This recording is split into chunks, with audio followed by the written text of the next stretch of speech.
yo me marché.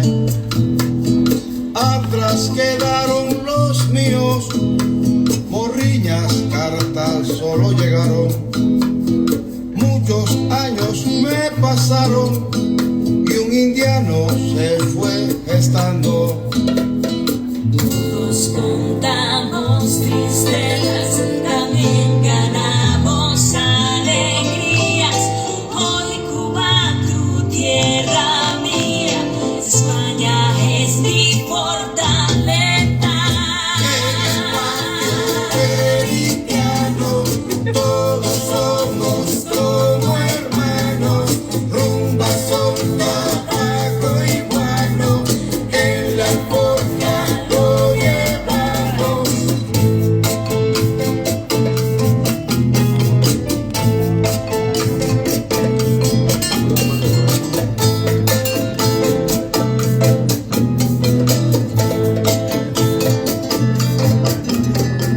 Las migraciones son como un árbol que al arrancar sufre y llora. Cuando te pasan los años, tu nuevo cielo se añora. Pero al volver a mi tierra, de la que un día me fui, con mis hermanos de nuevo, y lo siento, que pesado. Ahora es un argentino, son atravesados los argentinos. No, exacto, si no... La cabeza al final. Bueno, yo corto aquí. Hay un himno que habla, es el himno del patio del indiano, que habla, bueno, de la historia de los emigrantes. Palmera feliz. Todos contamos tristezas, también ganamos alegrías. Hoy Cuba, tu tierra mía, España es mi fortaleza.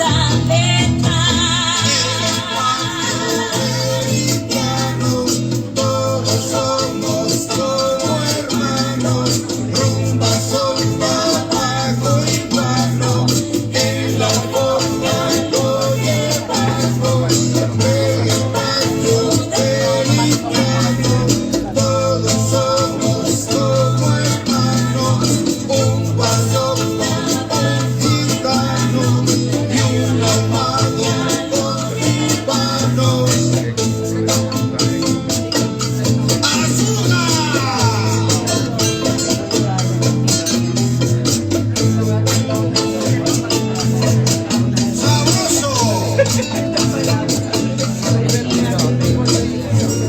Contamos tristezas, también ganamos alegrías. Hoy Cuba, tu tierra mía, España es mi fortaleza.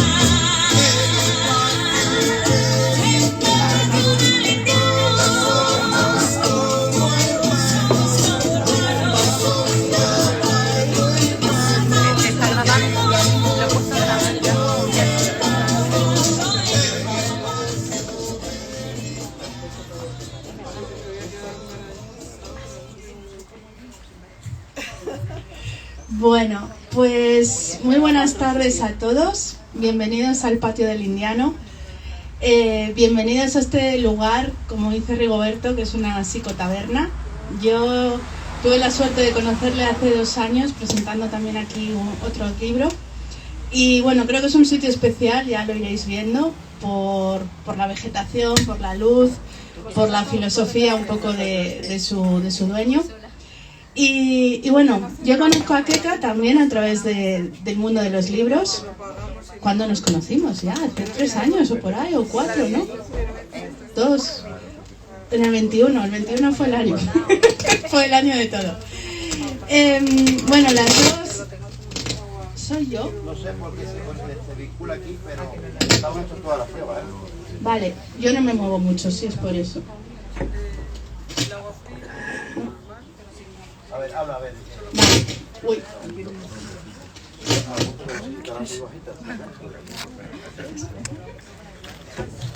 A ver. Ahora no suena, ¿no? ¿Suena? ¿Suena? Vale, pues así mejor, yo creo. Vale, grito un poco más, si hace falta, ya está.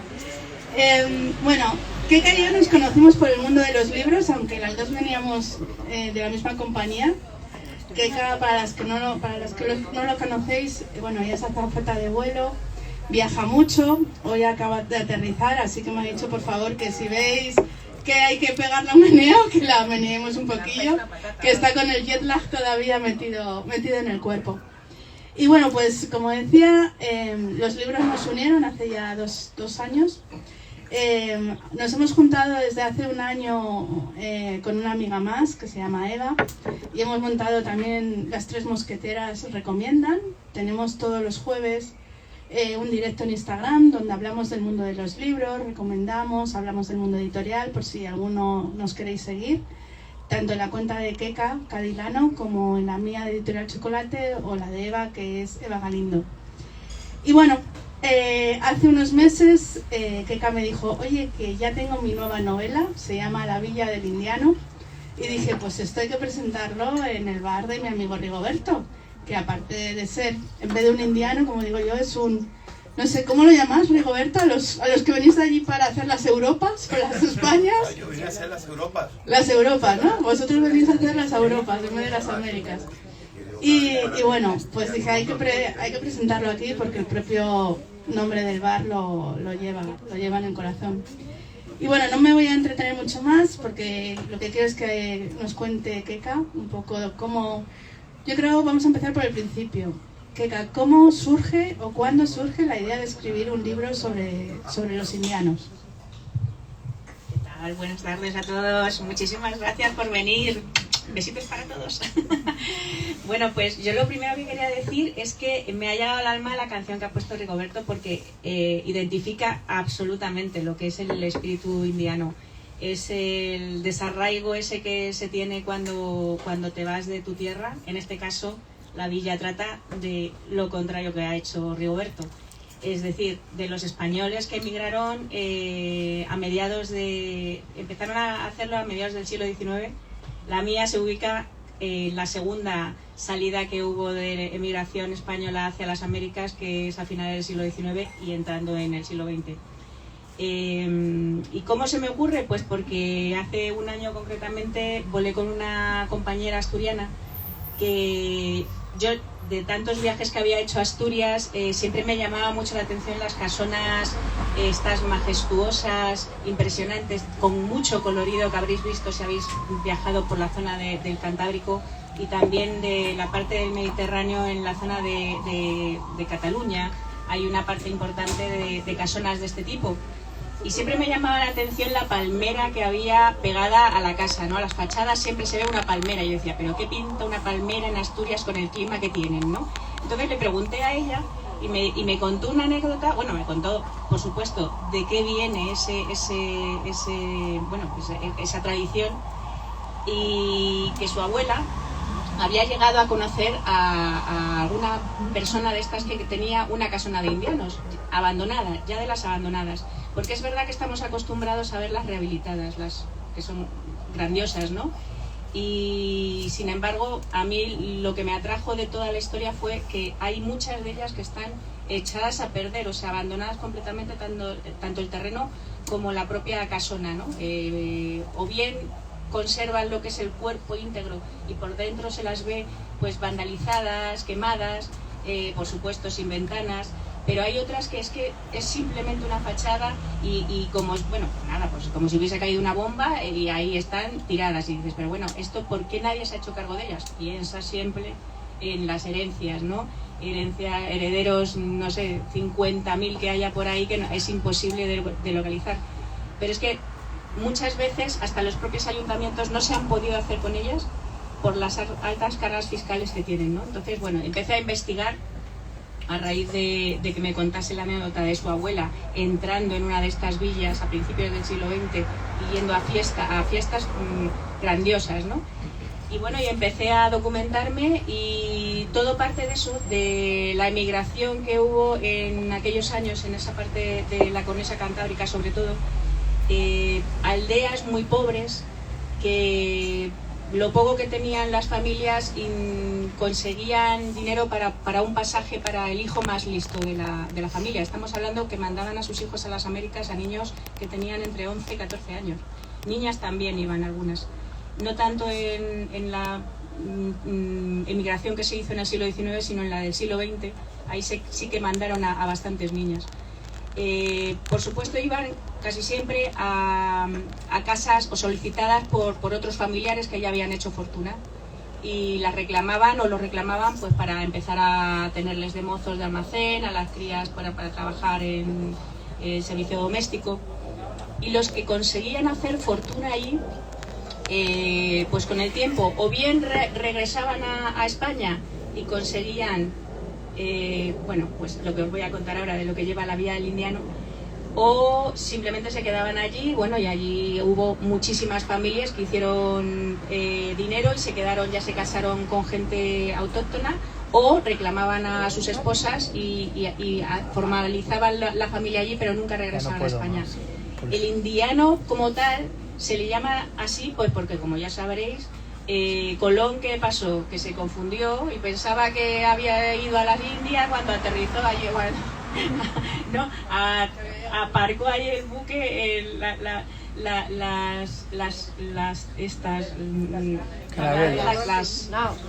Sí, las carabelas, ahí está muy bien, en América, ¿no? Entonces, de aquello viene lo de indiano. Se les llama indianos, da igual que sea Norteamérica, Centroamérica, Sudamérica. Indiano es la persona que o bien ha nacido allí, o también se le llama a los que han hecho allí la fortuna y al regresar a España, una de las cosas que hacen es devolverle a su aldea, a sus pequeños municipios, pues en agradecimiento lo que habían conseguido hacer por ellos, ¿no? ¿De qué manera? Pues mejorando las iglesias que había, creando escuelas, becando a niños, haciendo las acometidas de agua. Estamos hablando de principios del siglo XX, no había nada, o sea, los primeros coches a motor los tenían ellos. Por supuesto, muchos de ellos se compraban títulos nobiliarios para darse importancia, o sea, ya generaban una especie de vínculo político y social importante. Y evidentemente lo más importante de todo era la casa que se hacían. O sea, todas esas casas que habéis visto es de gente que hizo fortuna en las Américas, y al regresar, para que se les considere indianos, para que sepan que yo he estado en la América y allí es donde he conseguido mi fortuna, hago esta casa. Por supuesto, era la única que tenía un baño a lo mejor en aquellos entonces, ¿no? Muchísimo servicio, grandes jardines, y el símbolo de todos ellos es la palmera. La palmera y los magnolios también, entre otras muchas plantas tropicales, ¿no? Que digamos que se vinieron que trajeron de allí, de las Américas. De hecho, el magnolio es muy curioso, que la plantación la colocaban en la parte trasera de las casas, nunca en la parte delantera, porque el magnolio, como no sabían si se iba a dar en aquellas tierras, en aquel entonces, pues no querían que se chafase la planta y era señal de mal augurio. Entonces, por eso los terminaban colocando en la parte trasera de aquellas fincas inmensas, y luego, bueno, generaba lo que ya conocemos hoy en día, ¿no? Grandes árboles y hermosos, ¿no? Y bueno, también hubo no solo los indianos ricos que venían con fortuna, sino los indianos de pote. Los indianos de pote era el que no había hecho fortuna. Era una manera de despreciarlos y de insultarlos a la vuelta, ¿no? En las aldeas, si es que regresaban, que muchos de ellos por supuesto se quedaban allí. Y bueno, pues ese es el comienzo de la vida del indiano. Esa es la idea primigenia y en lo que comienzo a investigar. Pero claro, yo no quería hacer una novela sobre las reformadas, sino que quería reformar mi propia villa, porque me llamaba mucho la atención eso, me daba mucha pena, ¿no? Y de hecho, en el viaje que hice este verano para conocerlas, casi me pongo a llorar cuando vi La Maribona. La Maribona es una muy conocida que hay a las afueras de Avilés. Mi novela está ubicada allí en Avilés porque esta compañera es de allí de Avilés también, y bueno, con las circunstancias de todo lo que me contó me llegó muy adentro, ¿no? No quería hacerlo en Ribadesella, que es de cara al mar, y bueno, Cornas de Onís, ¿no? Que también tiene villas de estas muy prestigiosas. La Maribona, cuando la vi, bueno, es una fachada, se ve una fachada completamente derruida, ya os digo, como si hubieran tirado una bomba, y un terreno inmenso, completamente baldío, que no hay nada, absolutamente nada más que, bueno, 4 ovejas que tienen allí para que pasten y lo mantengan un poco limpio. Y ahí se mantiene desde hace 100 años y parece ser que nadie le echa cuenta. No se puede más. Bueno, los que ya conocéis a Keka, sabéis que ella, bueno, se define así, eres una escritora de novela romántica con subgéneros. En este caso, ¿qué subgénero has elegido y por qué? Aparte del romance que nos vas a contar, pero sí que hay otro género, ¿no?, que me gusta un poco. Sí, bueno, básicamente la contemporánea porque se ubica en estos días, o sea, no es histórica. La historia parte de una mujer que no es de Asturias, pero bueno, ha ido allí a vivir hace muchos años y por circunstancias está separada y bueno, tiene que trabajar como pueda y en lo que pueda cuando es una persona ya que tiene más de 55 años. Entonces se dedica a ser blogger, que hoy en día está muy en boga, ¿no? Lo de la gente que lleva a domicilio comida u otras cosas, ¿no? Como no encontraba nada, pues bueno, su hijo mayor pues ya tiene hijos ya adultos y convive con uno de ellos, el pequeño es ya un chico de 20 y tantos años, y la convence para trabajar de ello. Entonces ahí comienza, ella tiene siempre mucha querencia por una casa que la llama La Hita. La Hita es un homenaje a bueno, un chale que una de mis cuñadas tenían, ¿no? Ya se deshicieron de ella, la vendieron. Y bueno, era un homenaje, era un chalet normal y corriente ubicado en Castilla-La Mancha, pero bueno, es un homenaje no porque el nombre a mí siempre me ha parecido como muy... significa mucho para toda la familia y bueno, y también es muy bonito, ¿no? La Hita, llamar La Hita a mi villa, ¿no? Entonces tiene una querencia esta chica por esa casona que siempre la ve abandonada y de pronto un día la llaman de allí y le piden comida. Y por fin va a entrar a La Hita, ¿no? Y ahí comienza todo. Comienza con un marqués mexicano que ha llegado y que se ha hecho con esta villa y se ha traído a todo una plantilla de hombres, una cuadrilla de hombres para rehabilitarla desde México, porque son expertos en casas centenarias. De hecho, eso existe. Y bueno, y ahí comienza la historia. Se me acaba de ir el hilo, ¿qué me habías preguntado? Perdona, es subgénero contemporánea porque está ubicada aquí en este tiempo. Ya os digo que toco de refilón, pero solo como recuerdos, ni siquiera como flashbacks el tema histórico. Y lo que sí suspense, un poquillo de trama de suspense, porque ya al final me he dado cuenta que es lo que a mí me motiva para escribir. Por supuesto el romance siempre, pero hay que meterle un poco de chicha, porque es que si no, es muy difícil en novela romántica mantener la atención de la persona, del lector. ¿Por qué? Porque en novela romántica ya sabemos cómo acaba bien. Ya se sabe todo el mundo que el final va a ser que acaba bien la cosa, con lo cual en negra, en un ensayo, en histórica, en lo que queráis, no se sabe, pero es que aquí, ¿cómo lo consigues eso? A base de meterle suspense e intriguilla, porque si no, si te dejan a la página 20, ya se han dado el beso y se han casado, pues, Digo, sí, hay que generar tramas. Bueno, los protagonistas principales son Candela, que me encanta el nombre, por cierto, y Javier. Candela es la que nos has contado, esta mujer divorciada, con hijos, que a través de llevar un pedido a la casona, bueno, pues luego empieza a trabajar allí. Luego está el otro protagonista, que es Javier, que es el arquitecto y el jefe de rehabilitación, que bueno, ahora nos contarás un poco, es, digamos, donde aparece esta relación pasional, ¿no?, de amor. Y luego hay otro personaje que no es principal, pero del que se habla, secundario, que es el marqués, ¿no?, que está siempre ahí presente. Es el que ha comprado la casa, el que bueno, ha mandado que se reconstruya, pero que se habla de él, pero nunca participa. ¿En qué te inspiraste para crear el perfil de estos personajes? ¿Están basados en alguien que tú conozcas? ¿En cosas que te han contado? ¿Qué nos podrías decir? Pues nada, el marqués tenía que aparecer, ese fue el personaje más claro de todos, pues porque quería darle significado al hecho que a mí me llamó mucho la atención, de la compra de un título para darse importancia, ¿no? Entonces, bueno, era muy recurrente y por supuesto es una persona que tiene mucho dinero, pero mucho dinero, o sea, y la gente de mucho dinero en México es que tiene mucho. Y por supuesto, bueno, para poder hacer la rehabilitación de una casona de estas, que es que son, o sea, tienen unos estrictos limitaciones a la hora de rehabilitar, o sea, con muchísimas normativas que no te puedes saltar y por supuesto que tienes que andar con una buena cartera por delante para poder llevarla. Entonces, ¿qué te inspiraste? ¿Candela? ¿Hay alguien que conozca? Bueno, Candela es que yo me inspiré directamente en una amiga de esta cuñada mía de la casa que os digo de Laita, que la conozco y que es precisamente eso, o sea, es una señora que por circunstancias se separó y que actualmente con la edad que tiene todavía trabaja para poder sacarse pues eso, su seguridad social para la pensión que le vaya a quedar, y tiene los hijos ya mayores y bueno, y es que era el personaje perfecto, o sea, para poder darle vidilla. Por supuesto, yo siempre que hago esto consulto antes con la persona, por si acaso no quiere otra que me vas a poner ahí, no, estaba encantada. Y yo creo que sí que he conseguido el personaje, vamos, darle un... vamos, como autenticidad, totalmente, ¿no? sí, totalmente realista. ¿Y cuál es el que más te ha costado? Bueno, Javier. El marqués estaba muy claro y estaba muy definido y por supuesto su presencia está ahí siempre, pero es un marqués, no deja de ser una persona, pues eso, estar encasillado en un grupo que normalmente no estamos acostumbrados a estar con ellos.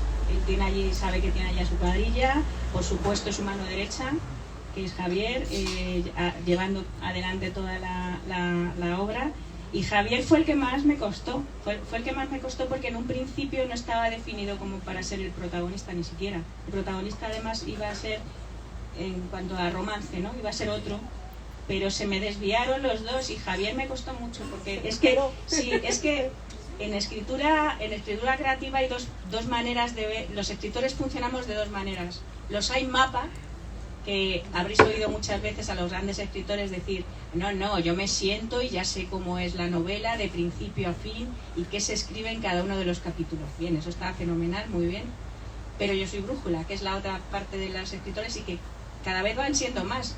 Ya cada vez que hablo voy descubriendo que parece que no, pero muchísimos, incluso de los conocidos, son brújulas. Stephen King se define como un escritor brújula, que para mí es mucho más creativo. Y mucho más complicado también, porque te encuentras con muchas más trabas y salir de ahí es muy difícil.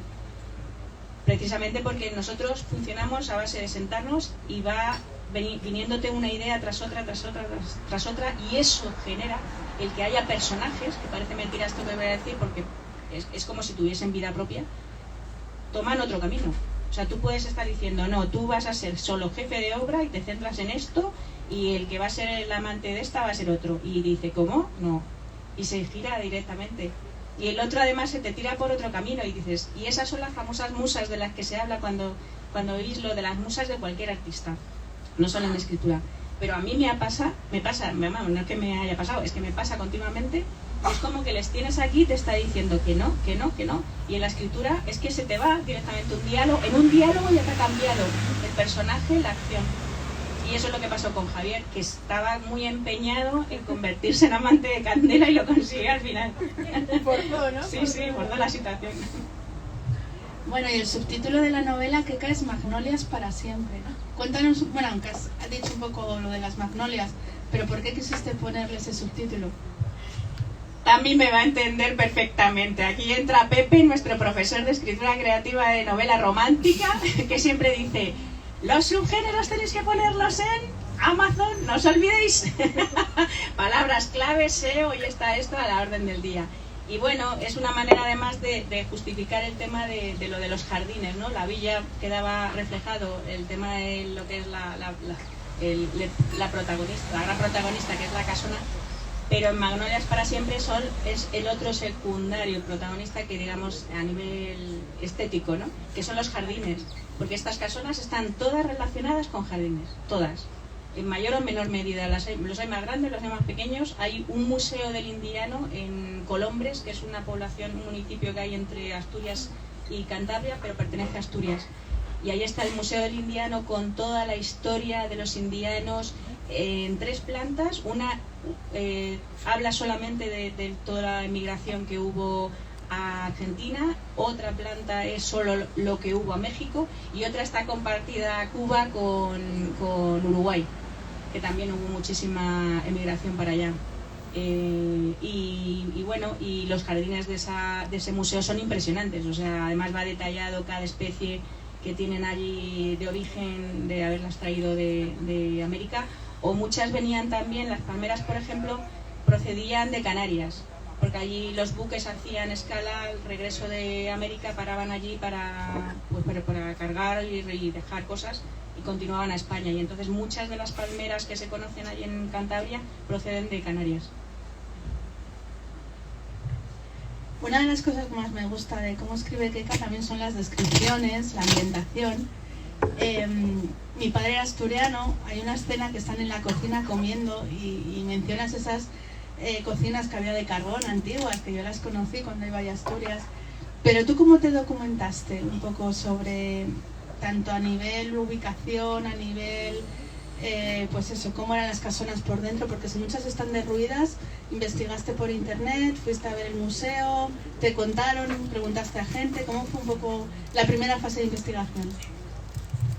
Pues yo funciono mucho porque en cierto modo he vivido, no en Casona, no la he conocido en persona la Casona, pero sí que he conocido a una persona que a día de hoy todavía cocina en cocina de carbón. Y bueno, voy colocando un poco aquí y allá. Yo siempre me empiezo a documentar, pero hasta que no acabo la novela no cojo a la persona o al profesional o a los profesionales que necesito para que me saquen del error o me digan, está bien lo que has puesto y no te has confundido. El comienzo fue muy sencillo, que es hacerme con unos planos de una casona de estas. Entonces ahí ya delimitas muy bien cómo están hechas, ¿no? Pues las escaleras, ¿no? Efectivamente. Sí, la escalera de caracol, por ejemplo, une casi siempre lo que son las cocinas, porque en esas casonas había, por supuesto, 2 plantas, ¿no? Y la planta principal, la baja, es donde hacían vida los criados y donde se festejaba, o sea, cuando había fiestas ahí estaban los invitados.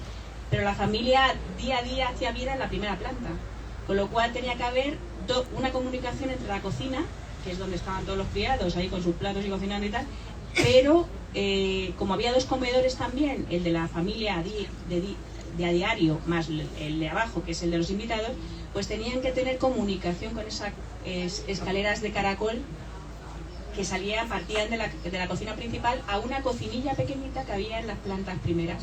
Claro, imaginaros el trajín de los pobres camareros y criados, ¿no? Para arriba y para abajo todo el día por la escalera de caracol, para servir a los señores. Baños 1, que es lo que había, y ya era un lujo entonces. Y luego estas casonas lo que tienen es la mansión principal, que es donde hacía vida los señores, pero luego estaban casitas anexas donde hacía la vivienda de los criados, y luego otras que solían ser de aperos.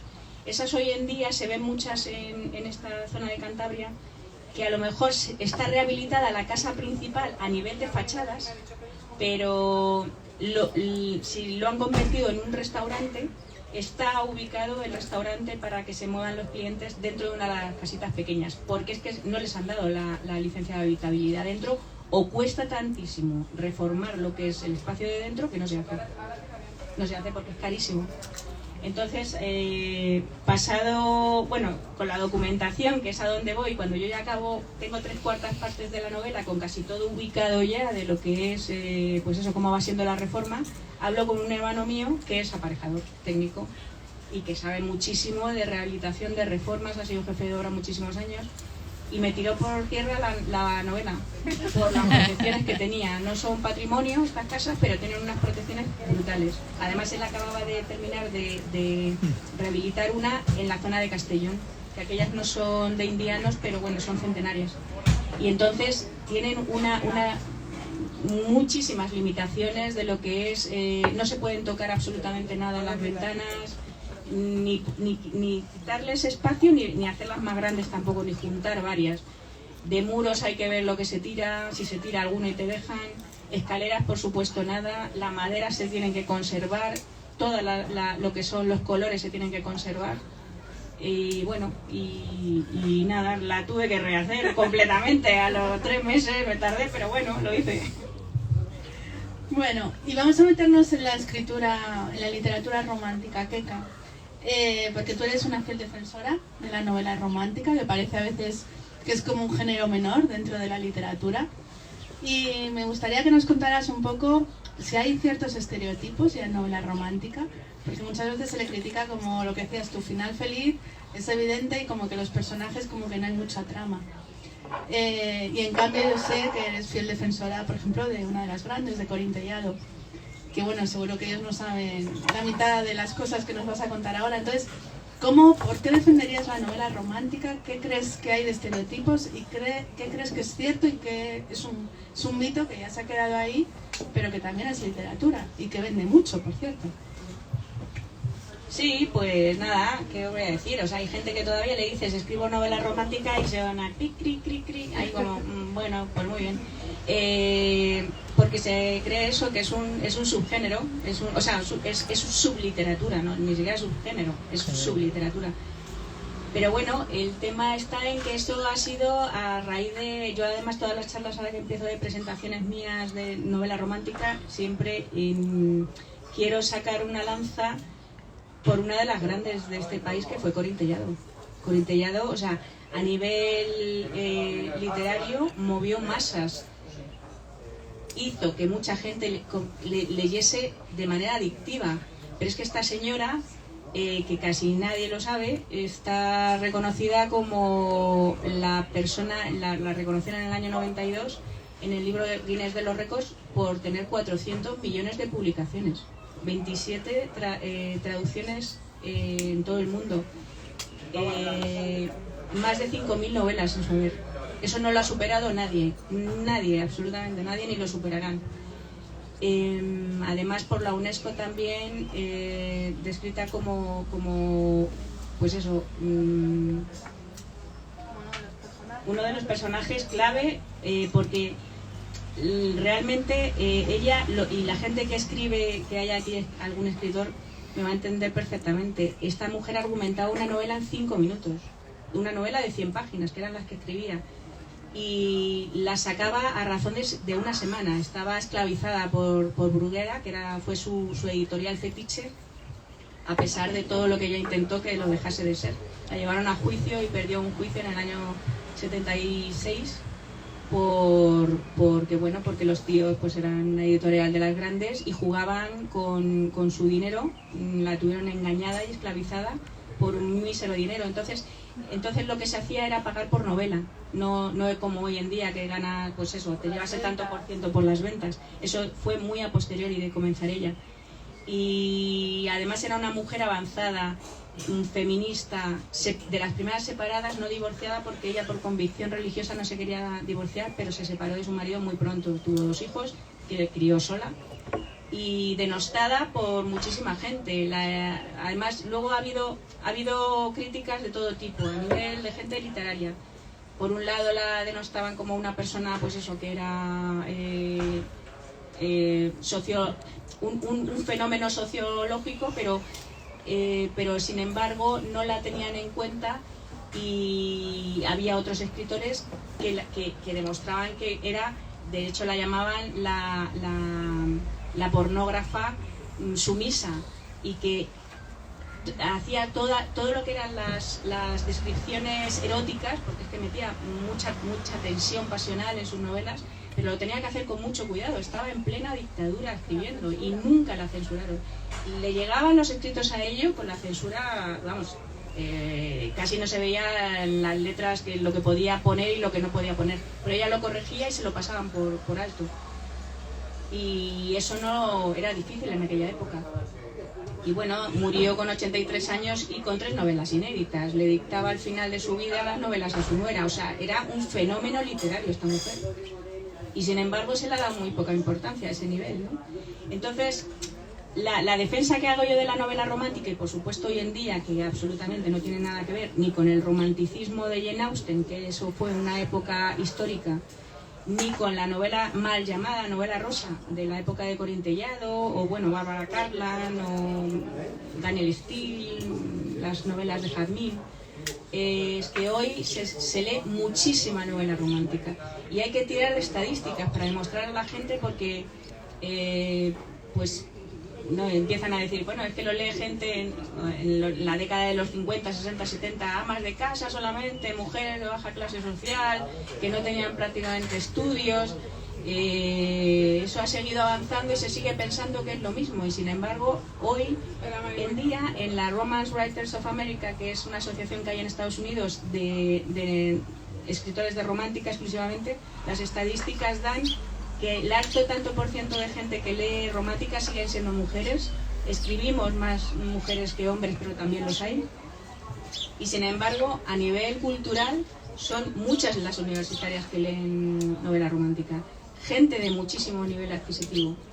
¿Y por qué lo hacen? Pues porque es una novela de evasión, y entonces la gente quiere llegar, y gente además muy realista, que no, porque también se piensa, no, es que todas son unas, pues eso, la que lee romántica y como solo espera que llegue un Highlanders de 1,90 m, no es que la salve de las mujeres que tienen su vida en pareja sexual activa y estupendamente y muy centradas, y lo que leen lo hacen por evasión. Y entonces ahí entran lo que son, en mi caso y la defensa que hago yo, de los subgéneros también. No todo el mundo que escribe en romántica se centra en subgéneros, ¿no? Los hay que precisamente hacen eso, limitarse a un tipo, pues Highlanders o novela romántica histórica o novela romántica comedia, o bueno, hay distintos géneros dentro de la romántica. Y yo toco pues lo que me apetece, no lo hago tampoco por modas. En la romántica sí que es verdad que se siguen mucho las modas, ¿no? En un momento dado es lo que llama la atención, y bueno, y las editoriales es lo que piden para sus escritores que escriban, cuando salieron los vampiros, ¿no? Venga, novelas de vampiros, y yo sin embargo pues hago lo que me apetece. En este caso pues bueno, toca contemporánea. Bueno, aquí también donde la ves, el fin de semana pasada te tocó hacer una especie de, no sé cómo se llama, punching de boxeo o un duelo, ¿no?, de boxeo. En la Feria de Libre Venturada, donde estuvo Keka, la pusieron con un autor de ciencia ficción y tú defendiendo la novela romántica, ¿no? Y tuvisteis que echaros argumentos en plan pelea. Y bueno, porque nosotros siempre decimos que el amor está en todos los sitios, ¿no? Incluso en Star Wars, que sería de la princesa Leia, ¿no? Si no hubiera el amor. Cuéntanos, ¿dónde más podemos encontrar amor? Que parece que es una película de ciencia ficción o de otro género, pero en el fondo es una novela romántica. Pues es que le di una paliza a este muchacho, porque que iba muy como preparado. O sea, vamos a ver, además, claro, porque yo pensaba que iba a ir por el purismo de la ciencia ficción, que para nada, o sea, el Carl Sagan de hecho escribió un libro, Contacto, que luego se hizo película, y en la película fue donde le metieron romance, pero él para nada en su novela, ¿no? Isaac Asimov tampoco. Bueno, un montón de ellos nunca se les hubiera ocurrido meter romance, pero no, él empezó ya de mano diciendo, yo escribo ciencia ficción, pero me meto mucho romance. Digo, pues ya has perdido. Pues sí, bueno, Star Wars para mí es que soy una fanática de Star Wars, y realmente, bueno, hay muchos que no la catalogan como ciencia ficción, precisamente porque no es premonitoria de nada, y además no tiene relación tampoco con la ciencia, ¿no? Es un poco como que, bueno, como que todo sale ahí de bloque, ¿no? Pero bueno, es que Han Solo tiene su historia de amor con dos personajes, Leia, y hay otra persona, Obi-Wan incluso, y Darth Vader. Pero bueno, hay un montón de ciencia ficción, de robots, de extraterrestres, que tienen relación. Star Trek tiene muchísimas parejas, y ahora con la inteligencia artificial, imagínate. Her, la película Her, ¿no? Un escritor que se enamora de una máquina, de un ordenador. En fin, muchas, sí. Es que hay que meterle vidilla. Y además, Brandon Sanderson dice que hay que meterle amor para poder mantener lo que es la tensión de la trama. Eso sí, de una manera prolongada en las sagas tan extensas que hacen ellos, como él, por ejemplo, que tiene una muy extensa. No hacerlo a bote pronto, dala ya, y que solo se centre en el amor, ¿no? Porque para eso está el héroe, está para descubrir planetas o salvar al mundo, ¿no? No para estar ahí despistado. Qué bueno. Y bueno, yo admiro mucho a Keka porque es una autora autopublicada. No sé si sabéis lo que eso significa. Normalmente cuando un escritor ha acabado su libro, tiene su manuscrito, pues normalmente lo empieza a enviar a editoriales con la esperanza de que alguna pues le guste, lo edite y asuma el riesgo, ¿no? Que es el editar un libro. En este caso, Keka desde el principio lo tuvo claro, decidió que quiso ser una autora autopublicada y eso significa que ella misma es la que se edita sus libros, corre con los gastos, arriesga y eso para mí tiene mucho valor como editora porque, primero porque haces el trabajo de una editorial, aparte de ser escritora, y sobre todo porque te tienes que trabajar tú tus novelas, o sea, no hay una editorial detrás como una gran editorial que te ponga las mesas de los grandes almacenes, sino que eso, como digo yo, es un trabajo de pico pala, ¿no? Que claro, hay que ir lector a lector ganándose. Entonces, cuéntanos un poco por qué decidiste apostar por ti misma, es decir, no voy a esperar a que venga alguien a buscarme, saco yo mis libros, ¿cómo lo haces? Y bueno, ya son 9, ¿no, Keka? 9 novelas, o sea, ole, mucha gente no puede decir que tienen 9 novelas publicadas. Cuéntanos un poco esa trayectoria, ¿cómo decidiste ser una autora autopublicada y en estos 9 novelas lo que has ido aprendiendo y lo que más te ha gustado? Pues nada, comienzo por cómo comienzan todos los que las editoriales ni caso que le hacen, porque todo escritor que empieza se manda con una propuesta editorial, no puedes mandar un manuscrito ahí a cualquier editorial, no hay que hacer un seguimiento del género que escribes y mandarles una propuesta que es ver si quieren.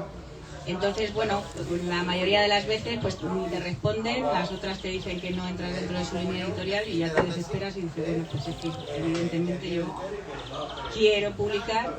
Y tuve la suerte de que entró a Amazon, pues yo comencé a escribir, lo primero que hice fue una trilogía de fantasía, empecé a escribirla en el 2010 y Amazon entra en el 2012 en el panorama editorial aquí en España. Amazon, aparte de todo lo que conocéis que vende, tiene una línea de publicación, que es una plataforma en la que cualquier persona se puede meter y por 0 euros tú puedes subir tu manuscrito y convertirlo con unas plantillas que ellos te dan en un libro físico, con más o menos calidad, porque una de las cosas, lo único que yo le veo malo a Amazon es las cubiertas que son blandas. No tienen las solapas de dentro, entonces se quedan muy blancos y la calidad no es muy buena. Pero es lo único que se le puede echar en cara a Amazon, porque la distribución es mundial, la facilidad para subir es relativamente buena ahora en estos últimos tiempos, al principio era bastante más complicado.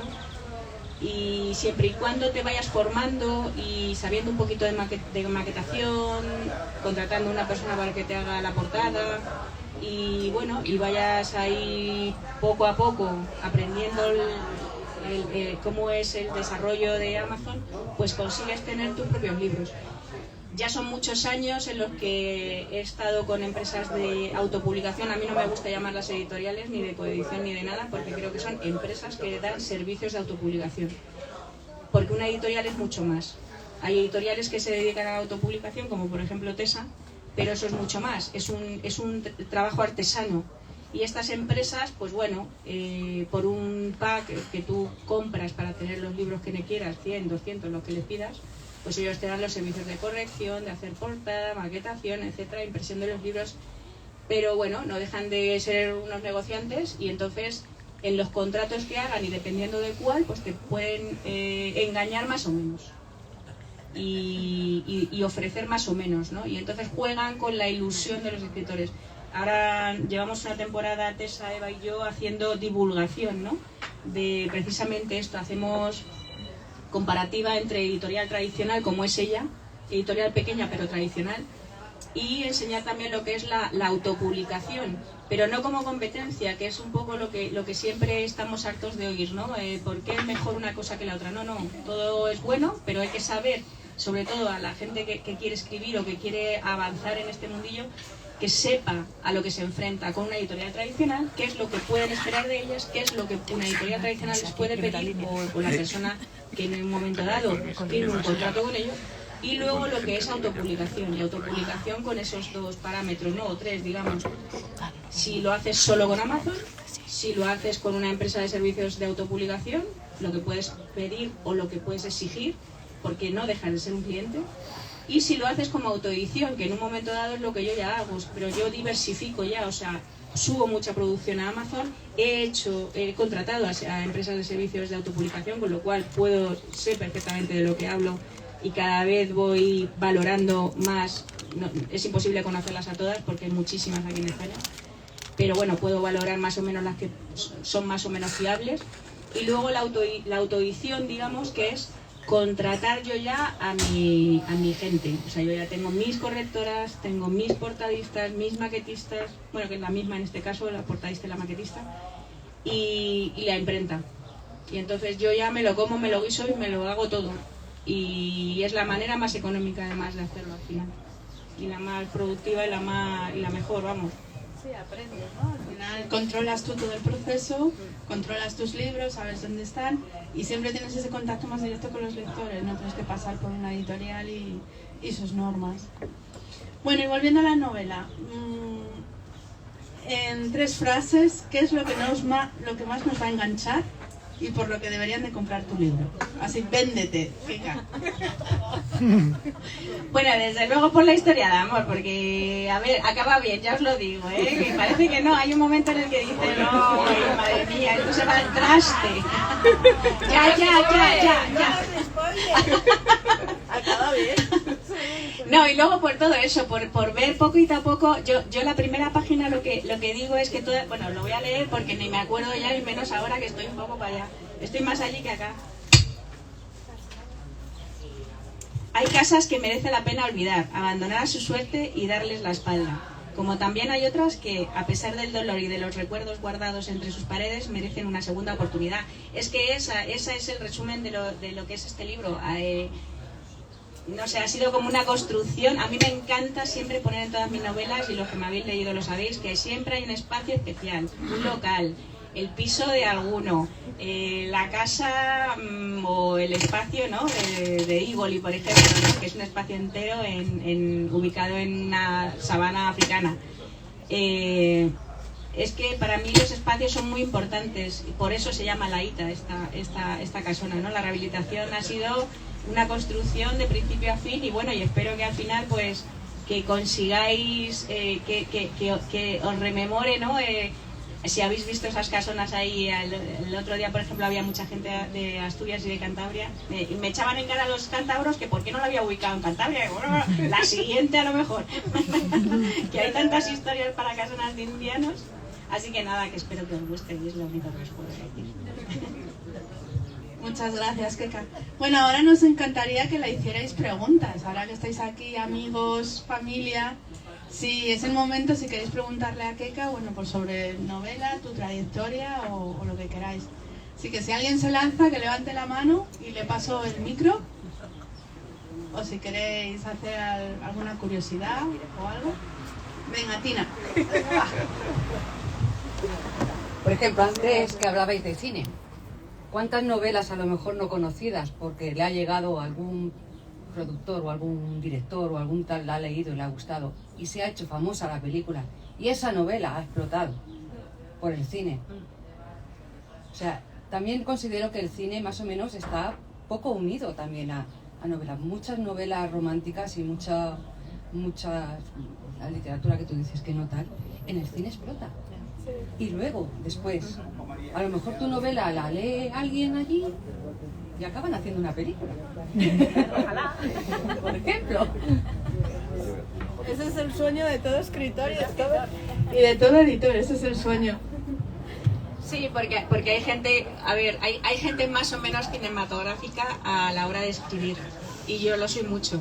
De hecho, comencé a escribir, o sea, a intentar escribir guión, y a mí me resulta algo complicadísimo, ¿verdad, Ana? ¿Eh? Súper complicado, o sea, me parece, porque necesitas tener conocimientos de audiovisual, y me parece que si te pones a aprender, pues sí. Pero es verdad que a la hora de escribir hay gente más o menos cinematográfica, y yo lo soy mucho, pero ya tanto como para hacer un guión, ya eso que al experto guionista se lo dejo. Tú vendes los derechos. Yo vendo los derechos, yo ya... Claro. La productora que contrata a sus guionistas. Lo importante es que tú has dado una visión de cómo proyectar eso en una película, ¿no? Que lo vea esa persona. Sí, sí. De hecho, hilando un poco el tema, el boom de 50 sombras de Grey, por ejemplo, fue el boom de la novela romántica luego aquí en España. Es decir, a raíz de la película, del libro, yo conocí a Megan Maswell cuando no era Megan Maswell, cuando no la conocía a nadie, y fue eso, esa búsqueda de autoras de novela romántica, porque era lo que se llevaba. O sea, todos, de verdad, en todos los países querían hacer sus 50 sombras de Grey, pero a la española. Además hubo un boom, como antes has dicho, boom sobre la novela esta romántica erótica.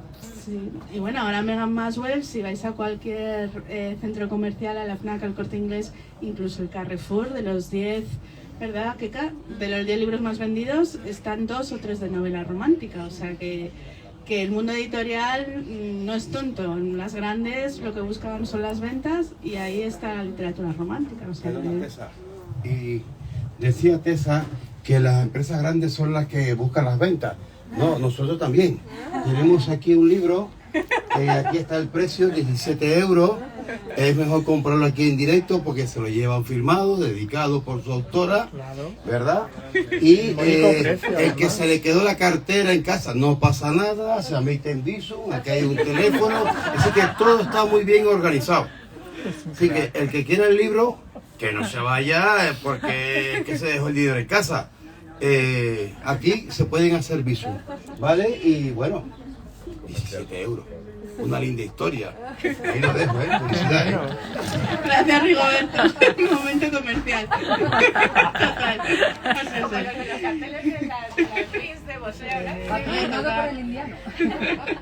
Bueno, ¿alguien? ¿Alguna pregunta? ¿Queréis? Voy para allá. Tessa, espérate, que vamos a hacer publicidad. Los indianos abarcan más que el norte de España. No solamente fueron gallegos, no solamente fueron asturianos, cántabros, catalanes, no. Y hay un importante museo de documentos como es el Archivo de Indias. ¿Y dónde está el Archivo de Indias? En Sevilla. Está en Sevilla. También en el sur de España la figura del indiano tiene su presencia, e incluso en las Canarias. ¿Cuál es el segundo carnaval más importante del mundo? El de Tenerife. Y el día del indiano es el día más importante de los carnavales. Entonces, la figura del indiano tiene, en el centro de España, tiene mucha presencia. Es decir, que si tienen un amigo canario, le pueden comprar un libro aquí y enviárselo. ¡Qué detalle! Pero con aduana. Es un crack. Lo mío es curiosidad, porque yo cuando me leí la novela de Clientes Misteriosos, yo tenía la información privilegiada de que eras azafata y hay muchas anécdotas en aviones y demás. Entonces a mí me gustaría saber si esas cosas han ocurrido y las has vivido tú. No, yo no he vivido todas, pero todas están documentadas. O sea, yo no he vivido todas, Todas y más, ¿no? Todas no las he vivido yo, pero las han vivido compañeros míos, muchas de ellas, y ni una de las anécdotas de ese libro es mentira, nada. Incluso hay de la joyería de alto standing, ¿te acuerdas? Todo es verdad, todo, absolutamente. Contado por gente que han sido trabajadores de las empresas donde estaban. Cuenta un poquito de qué va, por si no la trama. Bueno, los clientes misteriosos, para aquellos que no lo sepáis, es una profesión que cualquiera de nosotros podría ser cliente misterioso. No es exclusivamente una profesión como tal, ¿no? Sino que te contrata una empresa y te da en tu tiempo libre pues un listado de unas cosas que quiere que observes en una tienda de ropa, en un restaurante, en una floristería, para ver cómo actúa sus empleados. Están contratados por, o sea, el propio empresario contrata a esta gente. No, el control de calidad está especializado. El control de calidad se especializa. Hay controles de calidad como teníamos nosotros en los aviones, controles de calidad de un avión, por ejemplo. El cliente misterioso puede ir hoy a una pizzería para ver cómo trabajan sus empleados y decirle en la hoja esta detallada que le pide el propio empresario de esa pizzería: oye, ¿cómo le habla a los clientes? ¿Es educado? ¿La pizza está caliente? Yo qué sé, lo que le pregunte. Y el otro va y compra y consume una pizza y habla con el dependiente y tal. Pero mañana se va a una joyería y pasado se va a una tienda de ropa. Y entonces va cambiando, y es eso, un cliente misterioso. Eso se daba mucho en Estados Unidos y en Sudamérica, sobre todo, más que aquí en España. Pero aquí en España también había. De hecho, conocí yo a uno hace poco, y la que me informó cuando me documenté ya había dejado de ser cliente misterioso hacía mucho, pero vamos, le mandé el libro y me dijo sí, puede pasar perfectamente. O sea, no está alejado de lo que estás escribiendo. Y entonces yo creé, pues eso, un romance entre un par de clientes misteriosos, una chica y un chico, que se dedican a ir, entre otras cosas, a las aerolíneas. Que es verdad que ahí hice un poco de licencia literaria, porque nosotros hemos tenido durante mucho tiempo controles de calidad. Esos se especializan en auxiliares de vuelo, ¿no? En lo que es el servicio comercial que damos a bordo. Y que ahora parece ser que van a ser sustituidos por influencers, por si no lo sabíais. Ya nos llegarán. Cuidado las sobrecargos que veo por aquí, porque ya se conoce esto, el level, por ejemplo. Yo he tenido algo. Tú has tenido, ¿no?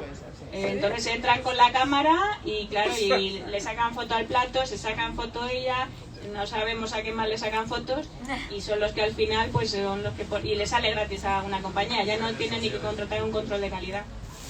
Pero sí, todo es cierto en esa novela. ¿Alguna preguntita más? Yo quería saber cómo te surgió la vena escritora, desde cuándo, si hubo un punto de inflexión en tu vida que dijiste, pues voy a empezar a escribir ahora, o cómo fue.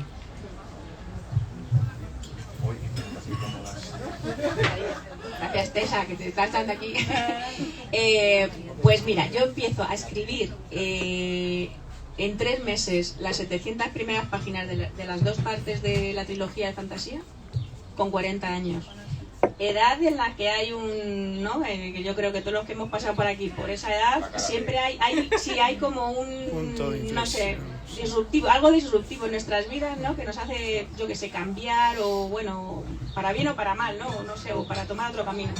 Y entonces a mí me dio por escribir, pero claro, cuando empiezo a analizar eso, y sobre todo cuando hago la tercera parte de la trilogía, que fue mi primera presentación importante, digamos, porque ya hasta entonces las novelas, y mi familia, los que están aquí lo saben, yo invitaba a un vino y la que quería me compraban el libro y se acabó, pero yo no presentaba el libro, no sabía lo que era una presentación. Hasta que un amigo mío que escribe me dijo, pero tú ¿por qué no presentas el libro? Digo, ¿qué voy a hacer? Dice, pues contar de qué va el libro y tal. Digo, ostras, pues es verdad. Y mi primera gran presentación fue con la trilogía completa. Entonces lo primero que pensé fue, ¿cómo le explico yo hasta a mi propia familia cómo he empezado yo a escribir? Porque claro, todos alucinaban y decían, pero tú ¿qué pasa? De pronto una varita mágica y tal. Y entonces, analizándome a mí misma, que siempre lo he hecho mucho, caigo en la cuenta de que con 16 años a mí me frustró un profesor. Yo era la número 1 en clase de literatura, él me quería muchísimo, le presento unos poemas, pero sin intención de nada, simplemente para que me los corrigiese y me dijera qué tal, ¿no? Y me dijo, muy bien, pero te queda mucho por aprender. Se dio la vuelta y se fue, con 16 años. O sea, con todo lo que se le puede decir a una criatura de esas edades, ¿no? Entonces, desde ese momento, yo empiezo la letra la hago, bueno, incomprensible absolutamente. O sea, a mí ahora es ilegible, no me entiendo ni yo. De hecho, no tomo apuntes ya porque ni me entero. Y claro, la creatividad al final es una cosa que tarde o temprano termina saliendo. Yo considero que todos tenemos creatividad, da igual si es bailando, escribiendo, haciendo mojitos, tortillas de patata o paellas, me da lo mismo. Todo el mundo tiene creatividad y de una manera u otra tiene que salir. Y a mí, pues, al cabo, profesionalmente, por circunstancias de nuestro trabajo en Iberia, unos periodos de tiempo ahí que estábamos siempre que entra, sal. Y uno de esos periodos a mí me salió en el INEM, que era obligado cogerlo porque si no perdía mi prestación, un curso de animación sociocultural, que yo no sabía ni lo que era, en hoteles. Y en principio yo iba a ser guía de los viajes del Inserso por Madrid y por Toledo porque solo hablo inglés. Y a animación llega mucha gente de turismo que habla francés, un poquito de alemán, chapurrean pero tocan varios idiomas.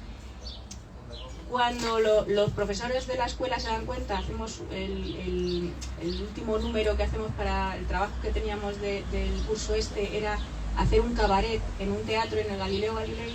Vieron que yo tenía madera de actriz, o sea que se me daba muy bien actuar.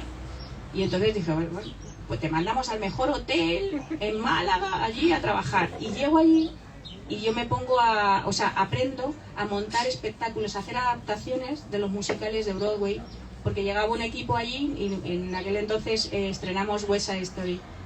Es adaptar lo que es la película de 2 horas a 50 minutos, que es un espectáculo que se hace en los hoteles por las noches. Y aprendí a hacerlo, y entonces durante muchísimos años yo me dediqué a hacer esos montajes, y con películas de Walt Disney porque a mí me alucina. Con esto os cuento que la creatividad a mí me salía por ahí, porque no deja de ser una adaptación, una copia digamos, pero adaptado de 2 horas de película o de 3 de musical a 50 minutos, y tú tienes que hacer un guión donde la gente que no sabe qué es West Side Story sepa de qué va la historia de principio a fin.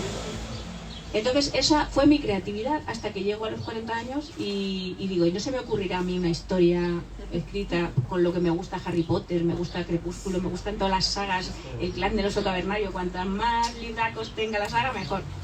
Y se me ocurrió volviendo de Johannesburgo un día, la historia de fantasía esta que ubico en Kenia. Y en aquel entonces acababa de ser el boom de Crepúsculo y no quería vampiros y hombres lobos. Entonces dije, bueno, ángeles seguro, ¿y qué les meto a los ángeles? Pues se me ocurrió dragones que se polimorfizan en hombres. Y de ahí salió la idea de Igoli, y bueno, y lo que conocéis, lo que me habéis leído la trilogía. Y es eso, es ver al final de dónde vas tirando del hilo y dices, sí, hay un principio clarísimo. Que bueno, que al final, a base de muchos años y sin clases de escritura creativa, salvo el año pasado que con mi amiga Tavi estuvimos en el curso de escritura creativa de uno de los grandes aquí en España y pocos hombres que escriben romántica. Pero yo nunca me metí en ningún curso, salvo leer muchos manuales, eso sí. Todo escritor es un gran lector y al final los manuales te enseñan tanto más que cualquier clase de escritura creativa. Porque también hay que saber a qué clase de escritura creativa te metes, ¿verdad? ¿Que te sabes? Ella es profesora de escritura creativa. No todos no todos son iguales, ni todos son leales. O sea, hay que tener mucho cuidado. ¿Alguna preguntita más? ¿Fondo Sur? ¿No? ¿Para cuándo lo próximo de Igoli? ¿Para cuándo el próximo? Próximos proyectos. Últimamente me dicen mucho eso. Porque es genial la trilogía. Con la saga. Sí, va a tener que esperar un poco, pero la tengo pendiente. Además, sigo haciendo encuestas. Precuela, secuela. Precuela, secuela, dime. ¿Qué preferirías, no? Claro. Secuela. ¿Secuela? Sí. Vale. Y habrá precuela de personajes. Bueno, tiene que haberla. Al Star Wars, ¿no? Que seguir. Sí. ¿Pero tienes alguna novela nueva en mente? Sí, tengo 3/4 partes ya de una policíaca con tintes de ciencia ficción. Sí, es una mezcla un poco... Sí. Estoy ya esperando a acabar la charla de Corintellado para poder meter más algo con ella, ¿no? Bueno, pues muchas gracias a todos por haber venido. Y nada, bueno, aquí están los libros, aquí está Keka para que os lo firma y yo os hago fotos y luego te las mando, ¿vale? Keka. Y nada, muchas gracias a todos por haber venido. Que bueno, que sepáis que aquí los sándwiches cubanos están muy bien, os los recomiendo, y los mojitos, que está aquí Rigoberto, vamos a hacer publicidad recíproca, ¿vale, Rigoberto? Y nada, que gracias por haber venido y que esperamos vernos muy pronto. Gracias.